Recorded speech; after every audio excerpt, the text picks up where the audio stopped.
السلام علیکم ورحمۃ اللہ وبرکاتہ۔ امید کرتا ہوں کہ آپ سب خیر و عافیت سے ہوں گے۔ دوستو، آج تھوڑا پیچھے لے کے چلتا ہوں معرب اور مبنی کی طرف، پھر اس کے اقسام کی طرف، تاکہ ہمارے آنے والی دروس کا ترتیب پتہ چلے کہ ہم کس ترتیب سے ہم آگے اپنے اسباق کو، اپنے دروس کو لے کے چلیں گے۔ سب سے پہلا اسم ہے، اسم کی تعریف اور اس کی تقسیم ہے۔ اسم کی دو قسمیں ہیں، معرب اور مبنی۔ پھر معرب دو قسم ہے، یعنی معرب دنیا میں دو چیزیں ہیں، ایک ہے اسم متمکن مع ترکیب، دوسرا ہے فعل مضارع۔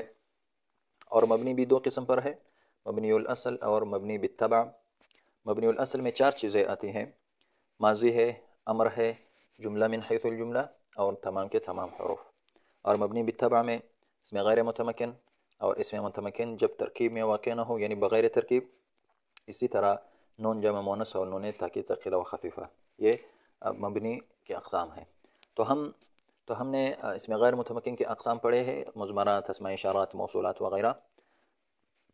اس کے بعد انشاءاللہ ہم اس میں متمکن اور جو اس کے 16 اقسام ہیں اس کی طرف بڑھیں گے۔ سب سے پہلا جو ہے اسم کی تعریف ہم پہلے بھی بیان کر چکے ہیں، آج ضمنی طور پر انشاءاللہ بیان کروں گا۔ اسم وہ ہے جو اپنے معنی پر مستقل دلالت کرے اور تینوں زمانوں میں سے کوئی زمانہ اس میں موجود نہ ہو، اس کو کہتے ہیں اسم۔ جیسے مثلا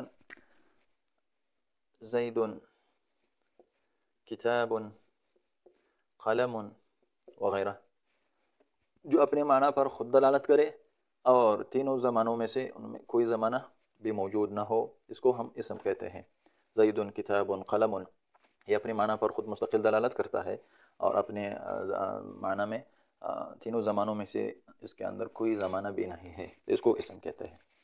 پھر اسم کی دو قسمیں ہیں، معرب اور مبنی۔ معرب کی تعریف یہ ہے کہ جو عامل کے مختلف ہونے سے اس کا آخر مختلف ہو جائے، یعنی عامل کے مختلف ہونے سے اس کا آخر مختلف ہو جائے، اس کو ہم معرب کہتے ہیں۔ مثلا زیدن ہے، اس پر اگر ہم جاء داخل کریں تو اس کو رفع دے گا، اس کا آخر یہ ہے دال، تو اس کا آخر مرفوع ہوگا، جاءنی یا جاء زیدن۔ اگر اس پر ہم مثلا رأیت داخل کریں تو اس کا آخر جو ہے وہ منصوب ہوگا، رأیت زیدن۔ اور اگر اس پر اس کا عامل جو ہے وہ تبدیل کرے، مررت بزید، تو پھر اس کا آخر جو ہے وہ بدلے گا زیدن، تو اس کو کہتے ہیں معرب۔ یہ زیدن، زیدن، زیدن، زیدن، یہ ہے معرب، یعنی عامل کے مختلف ہونے سے اس کا آخر وہ مختلف ہو گیا، تو اس کو ہم معرب کہتے ہیں۔ اسی طرح مثلا فعل کی مثال لکھیں گے، فعل مضارع کی، زید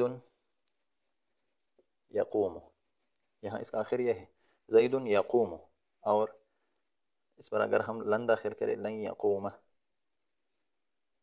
اور اسی طرح اگر اس پر ہم لم جازمہ داخل کریں، لم یقم، لم یقم، تو اس کا آخر بدلے گا، یعنی یہاں مرفوع ہے، یہاں جو ہے حالت نصب میں ہے اور حالت جزم میں ہے، تو اس کو کہتے ہیں معرب، جس کا آخر اختلاف عامل سے آخر مختلف ہو جائے، اس کو معرب کہتے ہیں۔ پھر معرب کی دو قسمیں ہیں، اسم متمکن مع ترکیب اور دوسرا ہے فعل مضارع۔ اسم متمکن کی تعریف یہ ہے، اسم متمکن وہ اسم ہے جو جس کا مبنی الاصل کے ساتھ مشابہت نہ ہو، یا مشابہت ضعیفہ ہو یا بالکل مشابہت نہ ہو، اس کو اسم متمکن کہتے ہیں۔ زید، کتاب، قلم وغیرہ۔ پھر اسم متمکن کے باعتبار اعراب 16 اقسام ہیں۔ دوسرا ہے فعل مضارع۔ فعل مضارع میں جو نون جمع مؤنث کی جو دو صیغے ہیں ان کے علاوہ باقی جتنے 12 صیغے ہیں وہ سب کے سب معرب ہیں، یعنی یضربن اور تضربن کے علاوہ یضربن، یضربن اور تضربن، ان دو صیغوں کے علاوہ فعل مضارع میں جس میں نون جمع مؤنث موجود ہے، ان دو صیغوں کے علاوہ فعل مضارع वो मुअरब है। ये दो सिगे जो है ये मबनी है। इसी तरह फ़िल मुदारे में जब नून ताकीद सकीला और नून ताकीद खफीफ़ा मुत्तसिल आ जाए, वो नून एराबी वाले की जो सिगे हैं ना उनके अलावा, मसलन यज़रिबु है ना, यज़रिबु, अगर इसके साथ नून ताकीद सकीला हम लगा देंगे, यज़रिबुन, यज़रिबुन, यज़रिबानी, यज़रिबून, ये जो मुफरद के जो सिगे हैं ना ये सिर्फ नून ताकीद सकीला और नून ताकीद खफीफ़ा में मबनी बनेंगे। बाकी नून अराबी वाले जो सिगे हैं तस्नीया व जमा के, वो नून ताकीद सकीला के साथ भी मुअरब पढ़ेंगे। इसलिए नून ताकीद सकीला और नून ताकीद खफीफ़ा में मुबाशरत शर्त है, यानी इत्तिसाल शर्त है फ़िल मुदारे के साथ। यहाँ मसलन तस्नीया या जमा के सिगों में यज़रिबान, यज़रिबान, सही। तो यहाँ इन फ़िल मुदारे और नून ताकीद सकीला या नून ताकीद खफीफ़ा के दरमियान मुबाशरत नहीं है, इत्तिसाल नहीं है, क्योंकि इनके दरमियान अलिफ आया है। इसी तरह यज़रिबून, ये असल में यज़रिबानिन, निन यहाँ एक नून है। ये नून अराबी इसमें इख्तिलाफ है कि यहाँ जो है नून अराबी महजूफ़ है या नून ताकीद सकीला में से एक नून महजूफ़ है, हज़फ किया गया है, इसमें इख्तिलाफ है। इसी तरह यज़रिबुन, यहाँ यज़रिबूनन, यज़रिबूनन, तो इसमें जो है नून ताकीद सकीला और नून ताकीद खफीफ़ा जो है यहाँ मुबाशिर नहीं है, मुत्तसिल नहीं है, तो इसलिए ये दो नून अराबी वाले जो सिगे हैं ना वो मुअरब रहेंगे, अगरचे उसके साथ नून ताकीद सकीला व खफीफ़ा आ जाए, और बाकी जो मुफरद के सिगे हैं इसके साथ जब नून ताकीद सकीला उसके साथ आ जाए तो फिर वो मबनी हो जाएंगे। तो ये एक चीज़ थी नया फ़िल मुदारे में जब नून ताकीद सकीला और नून ताकीद खफीफ़ा आ जाए, बशर्ते कि इत्तिसाल हो, मुबाशिर हो। अगर उसके दरमियान अलिफ आ जाए या वाव आ जाए तो वो फिर मुअरब ही रहेंगे, अगरचे उसके साथ नून ताकीद सकीला और नून ताकीद खफीफ़ा आ जाए।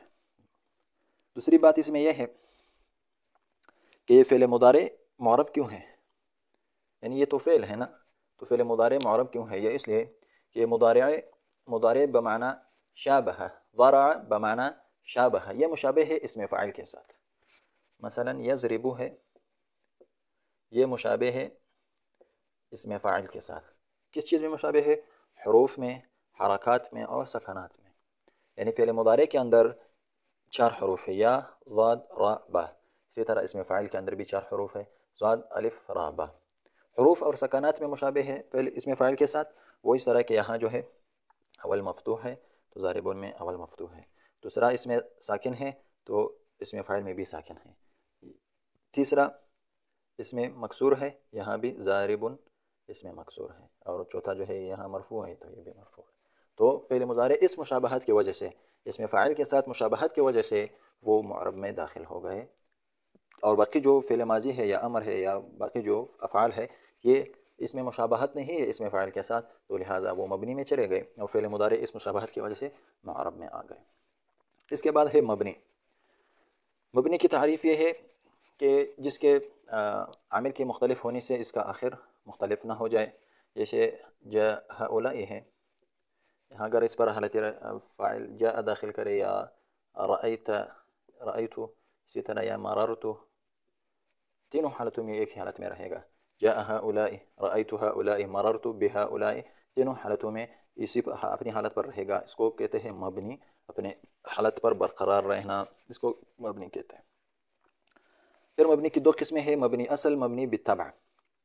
मबनी असल यानी जो असल वज़ा के एतबार से वाज़े ने मबनी के लिए वज़ा किया हो, असल वज़ा के एतबार से जो मबनी है वो है 4: माजी, अमर, जुमला मिन हैथुल जुमला, इंदल बास, और तमाम के तमाम हरूफ।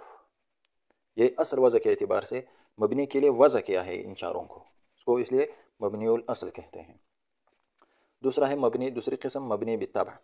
मबनी बित्तबा यानी ये तो असलन मबनी नहीं था, बल्कि ये मुशाबहत की वजह से, मबनीउल असल के साथ मुशाबहत होने की वजह से ये मबनी बन गए हैं। इसमें गैर मुतमकिन, इसके अंदर जितनी मुशाबहतें थे वो हम पढ़ चुके हैं। इसमें मुतमकिन जब तरकीब में, इसमें भी इख्तिलाफ है, ये इब्न हाजिब के नज़दीक इसमें मुतमकिन जब तरकीब में वाक़ न हो तो ये मबनी में चला जाता है, अगर इसके साथ तरकीब हो और तो फिर ये मुअरब में हो जाएगा।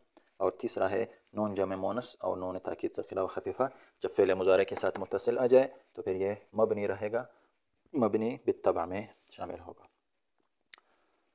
यहाँ इसम मुतमकिन में तरकीब के साथ आमिल का होना भी शर्त है, यानी जब कोई इसम मुरक्कब हो और इसके साथ आमिल ना हो वो भी मबनी बित्तबा में आ जाएगा, वो भी मबनी बित्तबा में आ जाएगा। मसलन गुलाम ज़ैदिन, यहाँ जो है ये मुरक्कब है, यानी एक इसम दूसरे इसम के साथ मुरक्कब हुआ है, लेकिन ना इस पर आमिल दाखिल नहीं है, नहीं उसका कोई माना थाम है, तो लिहाजा ये भी मबनी में आ जाएगा। तरकीब के साथ इसमें मुतमकिन मा तरकीब के साथ आमिल का होना भी शर्त है। अगर इसके साथ हम काइमुन लगा दें तो इसमें आमिल इब्तिदा बनेंगे, अगर इसके साथ हम यहाँ जा लगा दें तो यहाँ इसमें आमिल फ़ेल है, जा ग़ुलाम ज़ैदिन। अगर इस रअयतु ग़ुलाम ज़ैदिन मुख्तलिफ आमिल जो भी लगा दे, तो अगर इसके साथ कोई आमिल ना हो और तरकीब हो लेकिन आमिल ना हो तो इस सूरत में ये भी मबनी होगा, मुअर्रब के इस किस्म से निकल जाएगा। तो ये इसम और मुअर्रब और मबनी की अक़साम थे, हमने इसमें गैर मुतमक्किन की अक़साम पढ़ चुके हैं। इंशाअल्लाह आगे जो हमारे दुरूस होंगे वो इसमें मुतमक्किन के 16 अक़साम के बारे में है। एराब क्या है, एराब महली तक़दीरी क्या है, एराब असली और एराब फ़ुरूई वगैरह, इंशाअल्लाह आगे हम इस पर बहस शुरू करेंगे। ये हमारा मुफ़रदात के असबाक़ और दुरूस होंगे। फिर इसके बाद इंशाअल्लाह हम मुरक्कबात की तरफ जाएंगे, जुमुल की तरफ जाएंगे, जुमला इस्मिया, जुमला फ़िअलिया, जुमले कितने अक़साम है, इन सब को हम इंशाअल्लाह आहिस्ता आहिस्ता वाज़ेह कर लेंगे। जज़ाकुमुल्लाहु खैरा।